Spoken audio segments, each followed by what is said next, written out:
Buenas tardes a todos los que no les he saludado todavía.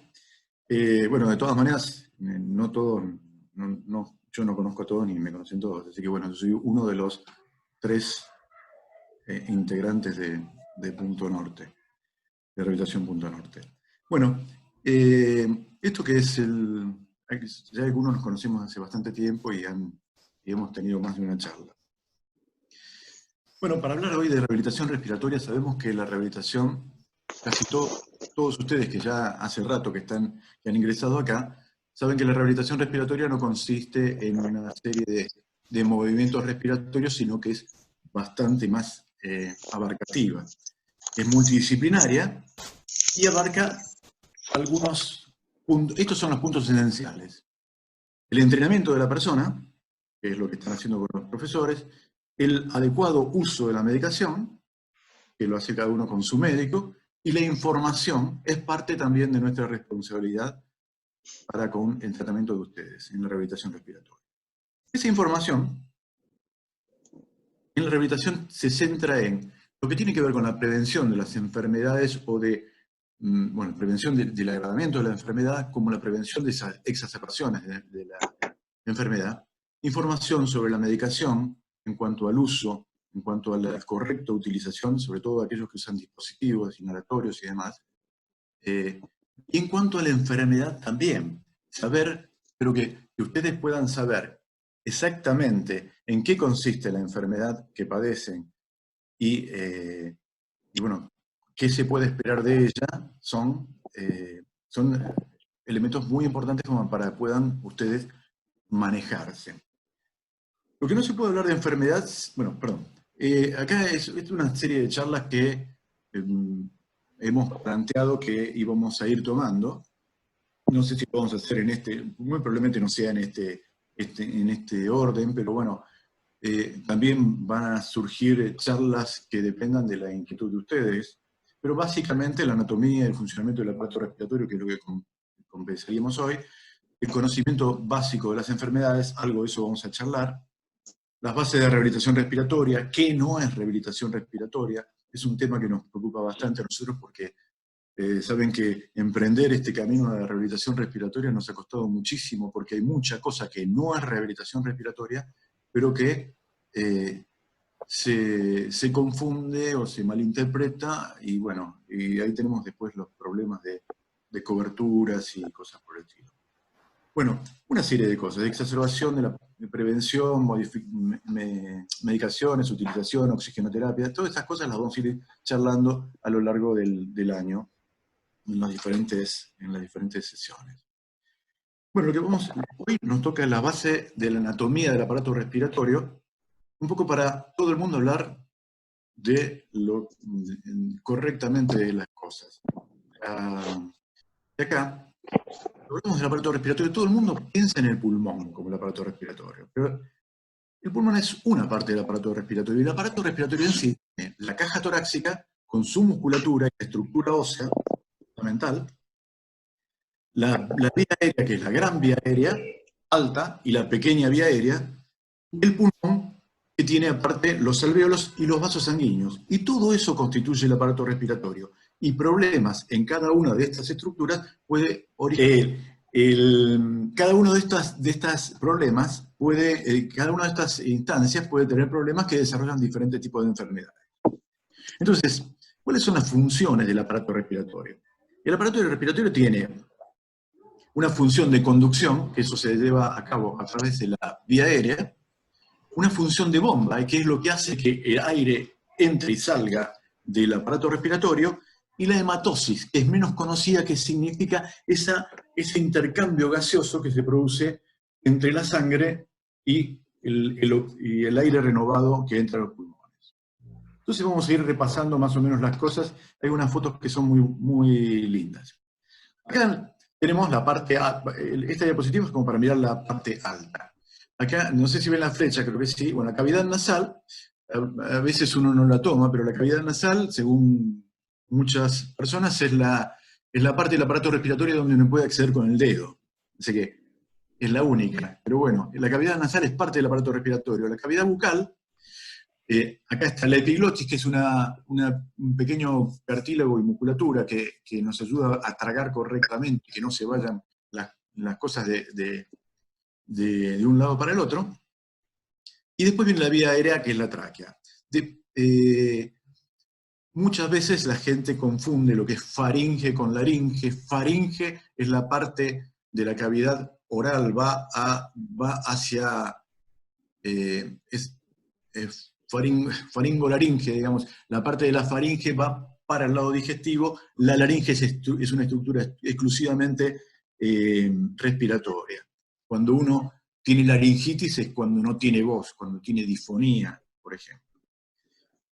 Bueno, ¿pueden existir problemas? Y pueden existir problemas en cada una de estas cosas, y vamos teniendo una noción. Bueno, obviamente, taparse la nariz, que resfrío de nariz o sinusitis, es lo que afecta a esta zona de acá. En la cavidad bucal, y esta es la masa de la lengua, existen, algunos de ustedes tendrán, problemas de apneas del sueño, donde uno cuando está durmiendo, toda esta zona de acá se relaja y la lengua cae para atrás, especialmente cuando uno está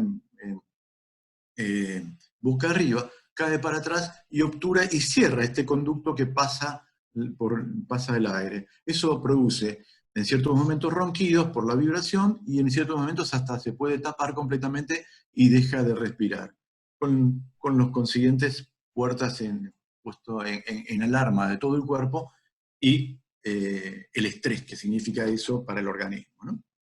Entonces, bueno, esta es la vía aérea alta. Toda esta zona es una zona que tiene que ver mucho con la musculatura.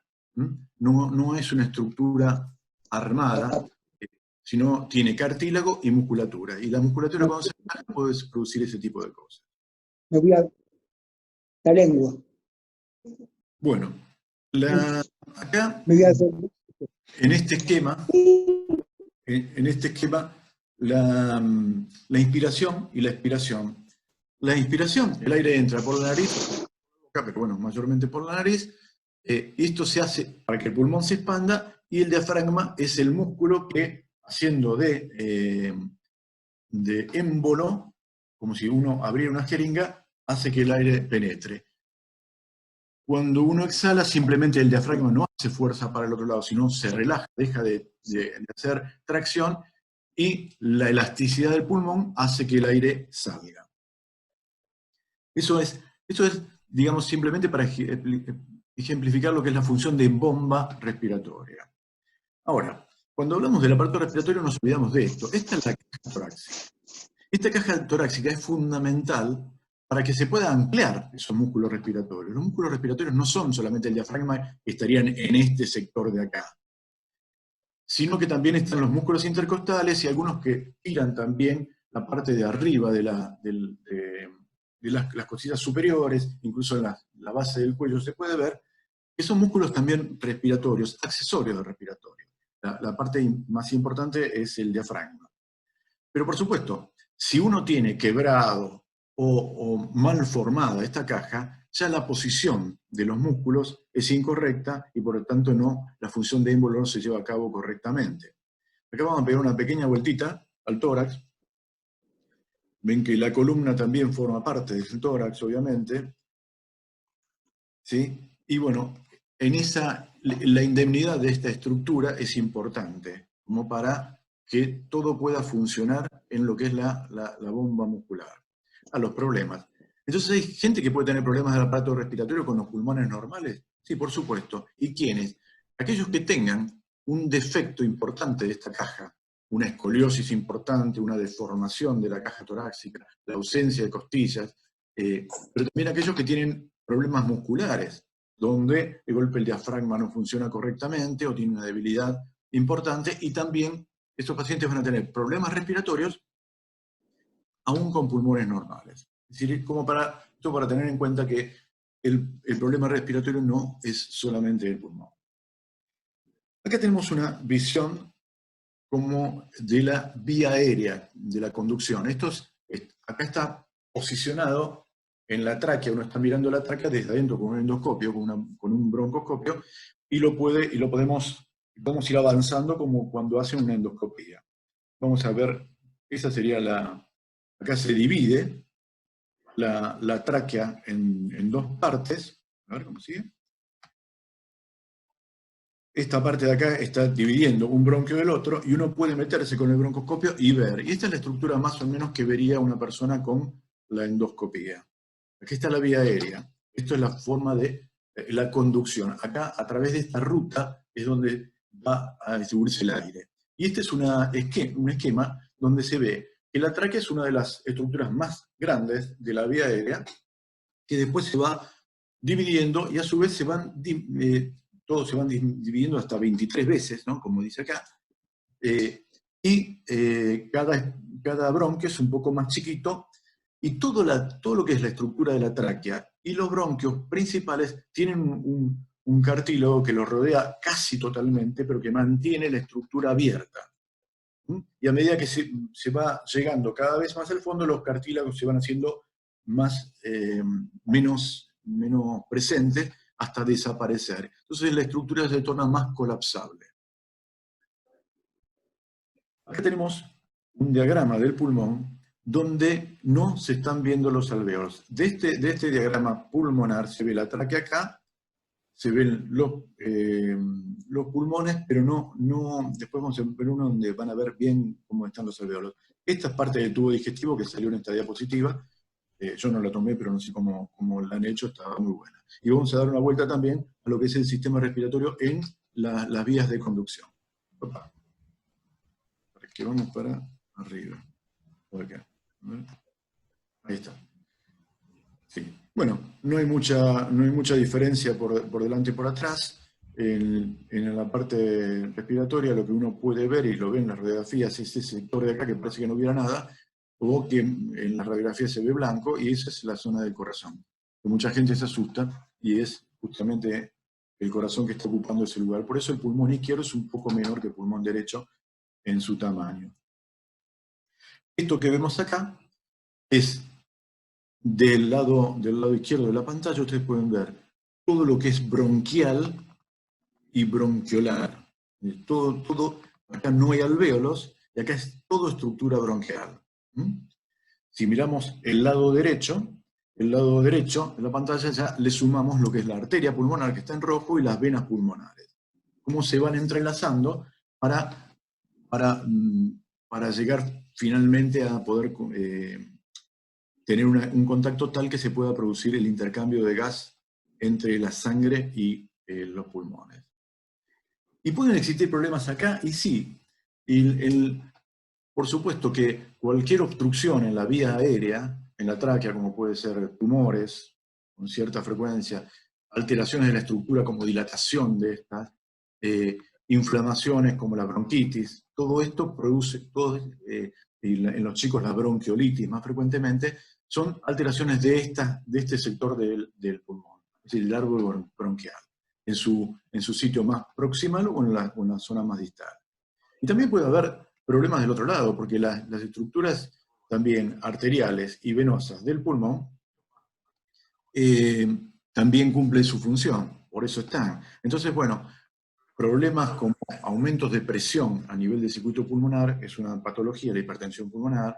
Otras veces el tapado de estas arterias por trombos o por pequeños coágulos produce lo que se llama tromboembolismo pulmonar, otro tipo de enfermedad. Y bueno, después hay enfermedades siempre más raras, pero un poco para empezar a ver de qué estamos hablando.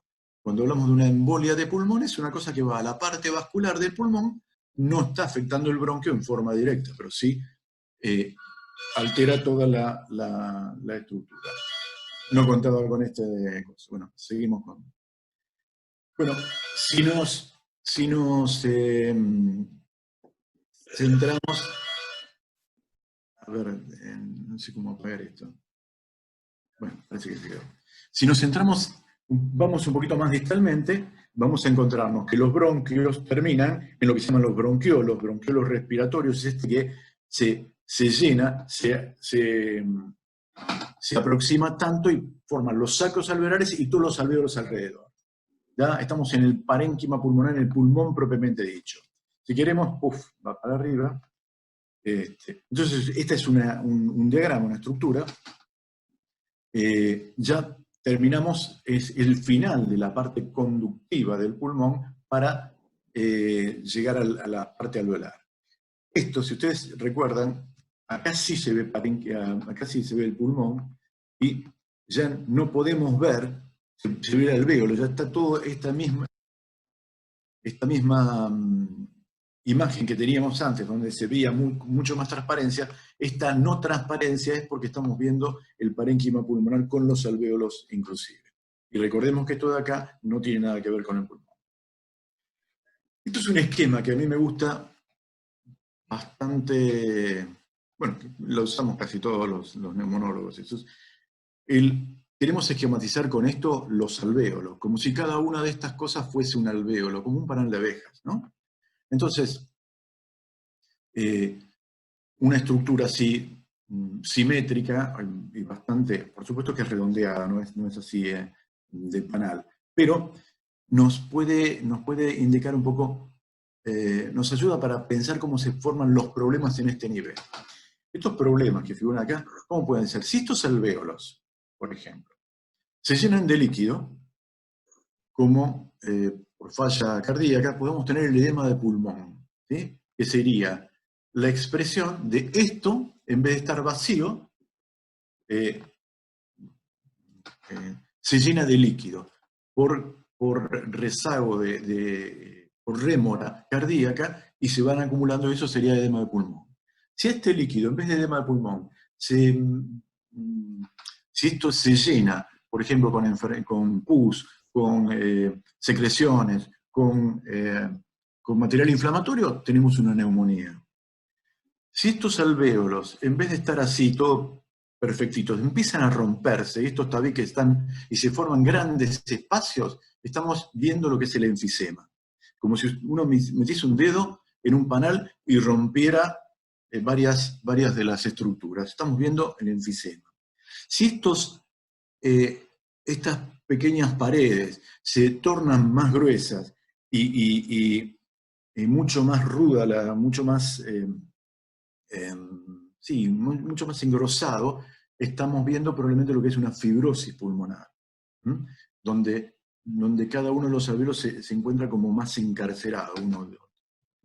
Entonces, acá lo que estuvimos viendo en esquema, lo estamos viendo en este momento en una microfotografía, una fotografía donde cada uno de estos son los alvéolos, hay algunos alvéolos que están rotos, como un poco de enfisema. Pero esto sería, en definitiva, el tejido pulmonar propiamente dicho. ¿Sí? Acá tenemos este ramillete de bronquiolos y se ven las arterias y las venas pulmonares cómo se van ensamblando con la terminación de la vía aérea. Finalmente, ¿a dónde llegamos? Llegamos a lo que es la hematosis. Hasta ahora vimos la conducción, la función de bomba, y ahora en el alvéolo, ese alvéolo se conecta con el capilar pulmonar. Entonces, ¿qué pasa? Tras esa membrana que tiene que ser delgada, que lo podemos ver acá, la membrana de alveolar, esta de acá, al pegadito está la pared capilar. El capilar es todo esto, que tiene esta membrana y esta membrana, por donde circulan los glóbulos rojos. Estos glóbulos rojos van con una cierta rapidez que se la da fundamentalmente la bomba cardíaca, la frecuencia cardíaca, como se va latiendo. Entonces tarda un tiempo en donde por difusión empieza a pasar el oxígeno para este lado, y los glóbulos rojos se oxigenan, y sacar el anhídrido carbónico para el otro lado, y se van decarboxilando. Entonces, bueno, este es el intercambio gaseoso. Este intercambio gaseoso se llama hematosis. Este es el fin último, pero para llegar a esto hubo que pasar por la conducción y hubo que pasar por la bomba. Si no bombeó, nunca llegó nada acá. Si hay obstrucción en la conducción, tampoco llegó nunca nada acá. Bueno, este esquema es esta foto. Es interesantísima la foto porque uno puede ver cómo acá, estas cositas que están acá redondeaditas, así como si fuese un orijón, son glóbulos rojos. Están yendo dentro del capilar y se ve el contacto con lo que es la zona pulmonar. Bien, acá terminamos con lo que es la presentación de la anatomía, digamos.